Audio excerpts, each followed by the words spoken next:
Jeg har fået et spørgsmål, som hedder, er der generelt mindre snedække i dag end for 40 år siden, da målingerne startede? Og vi har så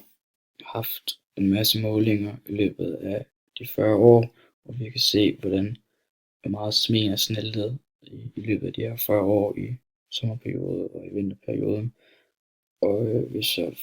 fået et spørgsmål, der er en opgave, at vi skal diskutere, hvordan vi med naturvidenskab vil tolke det. Og vi vil jo kigge på de målinger, vi har, og så for nemmere at kunne overskue de her målinger her, så vil vi for eksempel sætte dem ind i nogle punktdiagrammer, så vi nemmere kan overskue og tolke dem og se, hvordan sneen er smeltet.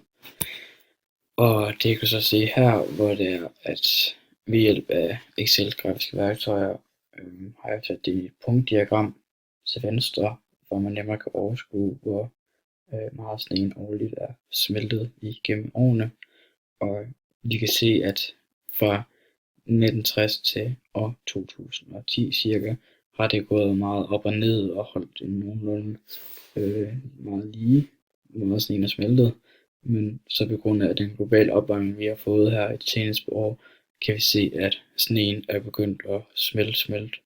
smelte mere og mere. Og men for eksempel, at det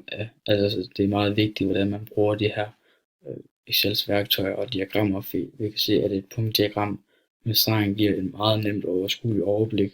men for eksempel hvis man prøver at sætte det samme data ind i et cirkeldiagram, så vil det overhovedet ikke kunne give mening, og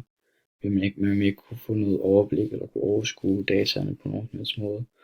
Så derfor er det også meget vigtigt, at man overvejer, hvordan man